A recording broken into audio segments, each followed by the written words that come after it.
In this video, we are going to learn about load cell and load cell amplifier. Load cell is a very commonly used device used in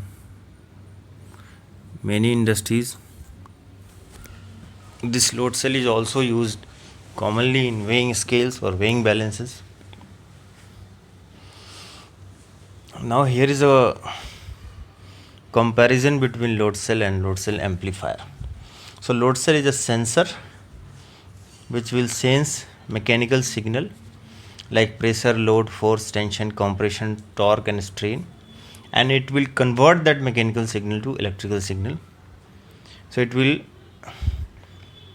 it's basically a transducer which converts one form of energy to other. It is like a strain gauge bridge, like a Wheatstone bridge which we have learned in schools and colleges. So basically it converts mechanical signal to electrical signal. It takes, in general, a load cell takes input supply as 5 volt DC or 10 volt DC and gives output signal as 0 to 10 millivolt DC or 4 to 20 milliampere. Amplifier, on the other hand, amplifies the signal received from the load cell. It amplifies the electrical signal so that that signal can be used somewhere else. So it takes input from load cell and it gives output to drives, PLC controllers and indicators, etc. Input signal will be normally 0 to 10 millivolt or 4 to 20 milliampere, and output signal from the amplifier will normally be 0 to 10 volt DC or 4 to 20 milliampere. Outputs, there is one more output from amplifier which is basically supply to the load cell, and that would be around 10 volt DC or 5 volt DC depending upon the requirement of the load cell. Power supply is normally 220 volt DC or 24 volt DC in a load cell amplifier. So basically load cell has either 4 wire or has added 6 wire. 4 wire load cell is a very common one. 2 wires will get supply from load cell amplifier and the other 2 wires will generate electrical signal in millivolt or milliampere range. So this is a Wheatstone bridge arrangement for a load cell, strain gauge bridge arrangement for a load cell, where VEX is the excitation voltage and VO is the output voltage. R1, R2, R3, R4 are the bridge resistance, the arm resistance. Normally we have 4 wire or 6 wire load cells. So excitation voltage,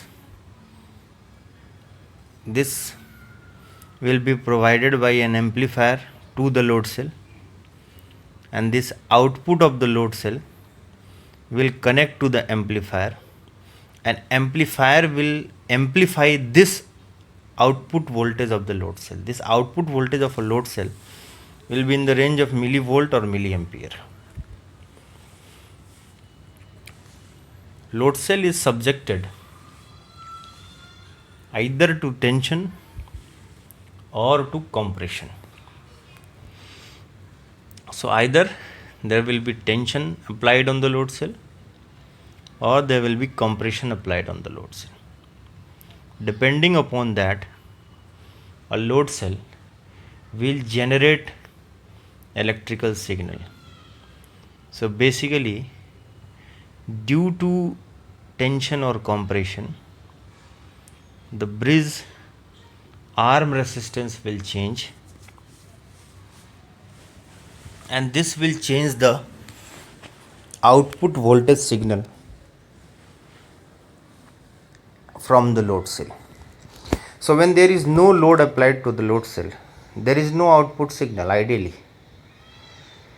But the moment load is applied, the bridge arm resistance changes when force is applied to any load cell. This change in bridge resistance reflects as a change in output voltage, right? Very simple. Okay. So this excitation voltage is already there connected to the load cell. Excitation voltage will come from the load cell amplifier itself normally.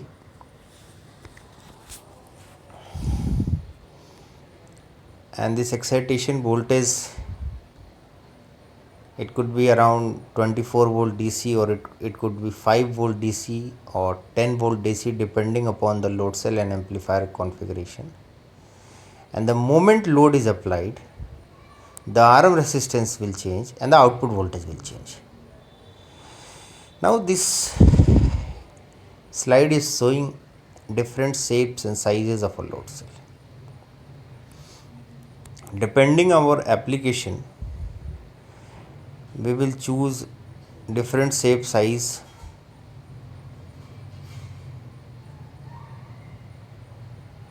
for the load cell. Okay. Now let us talk about the terminals of a load cell in detail. So in a 4-wire load cell, what are the terminals? One is the excitation or input or source terminal, positive and negative. So 2 terminals. Other 2 is response or output, positive and negative.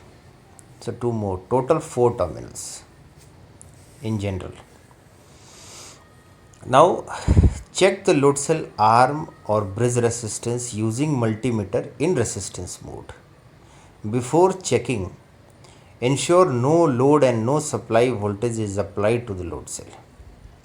Ideally, all 4 arms should read nearly equal resistance. Now measure resistance between excitation plus and response plus, then excitation minus and response plus, then excitation plus and response minus, then excitation minus and response minus. So these are the 4 terminals. So measure these 4 resistances without load connected to the load cell and without supply connected to the load cell, right? It is very important to identify load cell terminals properly. Refer wiring diagram or consult your load cell manufacturer. So this point is very important. It is very important to identify that which 2 terminals are excitation plus and minus and which 2 terminals are response plus and minus. Otherwise you will measure wrong arm resistance values and you will confuse yourself. So identify them properly and measure those 4 resistance. Ideally they will be equal. Now few very common load cell and load cell amplifier manufacturers or brand or make which you will see in industry is mentioned over here. We come across RECell or E plus L or 5 or FMS. So there are many more, right? Typically a load cell amplifier will look like this. In general there are 2 type of amplifiers now available in market. One is analog type and one is digital type. Digital type has few digital display over it and few buttons. Analog type is normally having no display, no buttons, normally having potentiometer. Now what are the common terminals in a load cell amplifier? There is a power supply to the amplifier. Normally it is 230 volt AC or 24 volt DC. Now there is a supply excitation to load cell which will go from amplifier. So it is normally 5 volt DC or 10 volt DC. Now there is a terminal for input from load cell to amplifier. This is normally 0 to 10 millivolt DC or 4 to 20 milliampere. Now there is one terminal for control output from amplifier. This is 0 to 10 volt DC or 4 to 20 milliampere. This is amplified output terminal, right? So control output of an amplifier goes to drives or PLCs or E2P regulators or indicators, etc. So these are the common terminals on any load cell amplifier. which you will come across. So there is a power supply, there is a control output, there is input from the load cell to the amplifier, and there is supply excitation voltage from the amplifier to the load cell. Okay, so just have a clear idea of these terminals. Now, what are the common pot, potentiometer or buttons available on any load cell amplifier? Any load cell amplifier will have in general a span pot or button, tare and or zero pot or button. Span used during load cell calibration to match the amplifier output voltage equivalent to the applied load. Use this pot or button if the load cell is loaded with a known weight. Acha, this terminal, this pot or this button we can use in unloaded condition also. Now what is this tare and zero button? Used during load cell calibration to compensate for tare or zero weight. Use this button or pot only if there is no load applied on the load cell and amplifier output is still not zero. One very important point is, do not use this tare or zero button or potentiometer pot in loaded condition. Means when your load cell is loaded with any known weight, do not use this tare or zero function. This is only to be used when your load cell is not loaded. Now, how to calibrate a load cell? Basic principle applies to all kind of load cell and all kind of load cell amplifier. So what is the step 1? Remove any known load from the load cell. This is the first step in calibration. Then measure the amplifier control output voltage or tension display value. It must be close to 0. If not, use 0 and or tare pot or button to set amplifier control output voltage or tension display value close to 0. After setting 0, put some known weight or load on the load cell and see the tension display value or corresponding amplifier control output voltage. If not matching with the known weight, use a span pot or button to match that. Last step, remove the known weight to check and ensure that the value returns to 0. So these are the basic steps for calibration of any load cell used with any kind of load cell amplifier. First you calibrate 0, then you calibrate load. Okay. Few load cell has arrow or red mark over it to indicate the direction of its installation. In such case, always align red or arrow mark direction with the direction of resultant force. How to know the resultant force? Just apply the vector law of resultant force to know the resultant force direction.